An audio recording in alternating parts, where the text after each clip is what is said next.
मैं तो चाहता हूँ कि पाकिस्तान को जर्जर कर दिया जाए। जल्द ना रहेगा पाकिस्तान, ना रहेगा साला आतंकवादी। ये जो कहते हैं मजहब नहीं सिखाता आपस में बैर रखना, ये मजहब ही, उनका मजहब ही सिखाता है आपस में बैर रखना। लेकिन हिंदुत्व को पूछ पूछ करके गोलियों से निशाना मारा जा रहा है कि तेरा नाम क्या, तेरा धर्म क्या, तेरी जाति क्या, तेरा खतना है कि नहीं है, तो गोली मारी जा रही है। हर सरकार को हिंदुओं को लाइसेंस देने में बिल्कुल भी देरी नहीं करनी चाहिए। सबके पास हथियार होने जरूरी है और इनके मदरसों को बंद करना चाहिए। तबलीगी जमात को बिल्कुल बंद कर देना चाहिए। 370 हटाई थी, वहाँ थोड़ा सा कारोबार चला था, अब वो कारोबार सारा बंद हो गया है। अब फिर से उनको फिर पेंट की दुकानें खोलनी पड़ेगी, पेंट लगाना पड़ेगा। ये बहुत ही दुखद घटना है कि इस प्रकार से उस महिला के हाथों पे मेहंदी लगी हुई है और उसकी पति की लाश उसके पास पड़ी है। इससे ज्यादा दुखद और क्या होगा। वो एक सर्जिकली की स्टाइल करेंगे तो दूसरी तरफ से फिर आ जाएंगे। ये तो कुकुर मुत्तों की तरह बढ़ गया।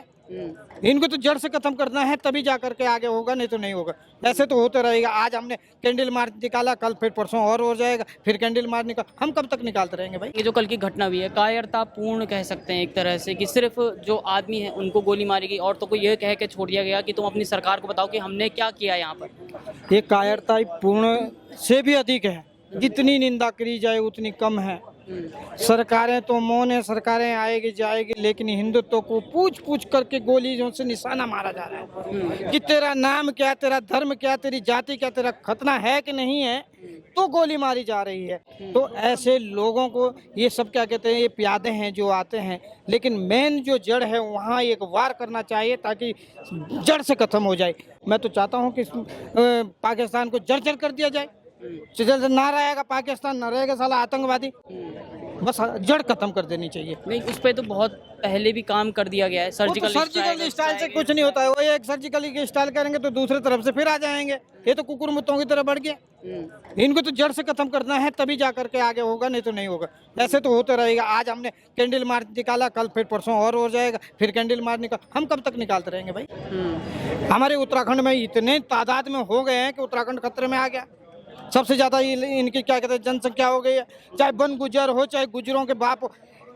एक गुजर सहारनपुर से आता है, उसके 25 परिवार होते हैं यहाँ। और वो क्या कहते हैं हिमाचल में भी रहता, उत्तरकाशी में भी रहता, टिहरी में रहता, वोट एक जगह पड़ते हैं उनके। क्योंकि 2000 में जब उत्तराखंड बना था तब 1% मुस्लिम थे, अब 11%। तो 11% आप कम समझते हैं, और उत्तराखंड की आबादी सारी कम हो गई है। तो ये कब कैसे होगी। यहाँ तो वोट का क्या, हर चीज का संकट होने जा रहा है। सारे आपके कारोबार छीन लिए गए हैं, सब कुछ इन्होंने छीन लिया गया है। आप तो निहत्थे कर दिए। जो 4-5 दिन अगर ये सब चले जाएं तो हम निठल्ले हो जाएंगे। हम हाथ में कैंडल पकड़ के बैठ गए हैं।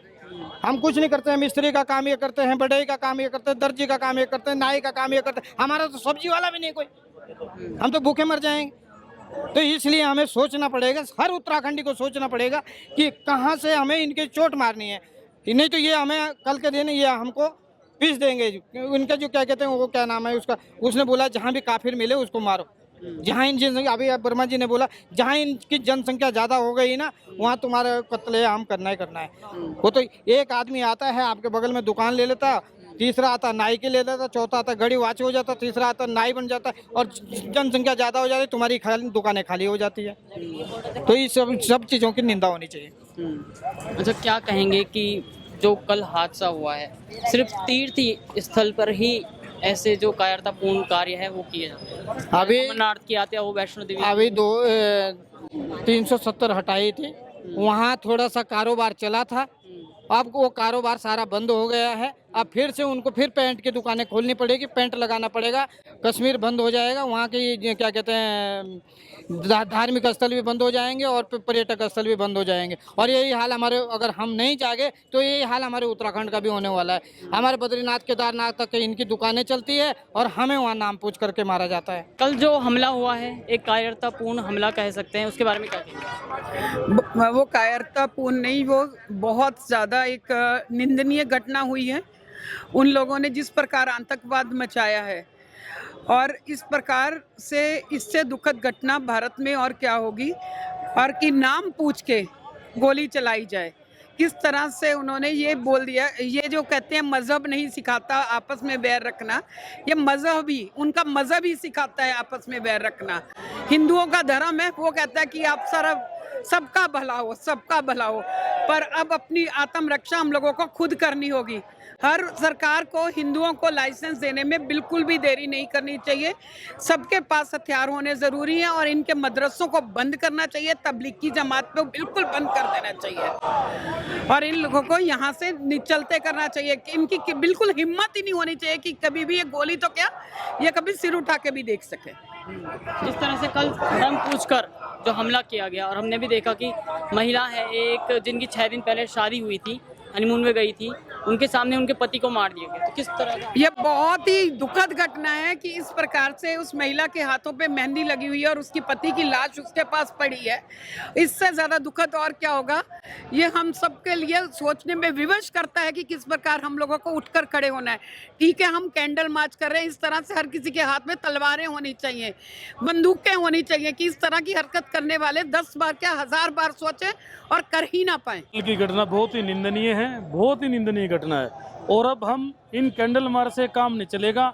हमारे को अपने हाथ में हथियार रखना पड़ेगा, हमने अपनी प्रोटेक्शन खुद करनी पड़ेगी।